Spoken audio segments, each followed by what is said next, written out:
Ndre mavakosa mahakasika indrindra ny vaovaon'ny toetry ny andro tsy mbola misy fiatraikany amin'ny toetry ny andro eto Madagasikara ny rivodoza Pantala izay nafeny fepetra maharivodoza azy nanomboka omaly mbola any amin'ny 420 kilometatra andrefana Tsiranana no misy ny fobeny io maraina io. Ny fanampazavana mahakasika ity fiforoanan'ny rivodoza ity indrindra no arantsika. Na fen'ny fepetra maharivodoza azy ny andian-drahona efa naraha-maso hatramin'ny farany herinandro teo ao andrefany Vohemara.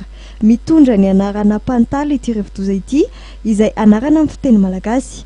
Androany maraina tamin'ny 10 ora sasany dia tany amin'ny 420 kilometatra andrefany Antsiranana no nisy ny fobeny araka ny fampitam-baovao teo anivy ny fobeny famantarana ny toetry ny andro. Mikisaka mianavaratra ity rivodoza ity izay manana hafainganam-pandeha 12 kilometatra isan'ora, mitondra rivotra 7 kilometatra isan'ora, arahina tafiotra 10 kilometatra isan'ora.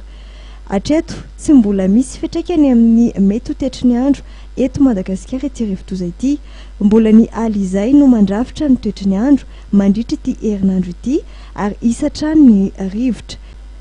Isy orana manify kosa any amin'ny ilany atsinanan'ny nosy iny.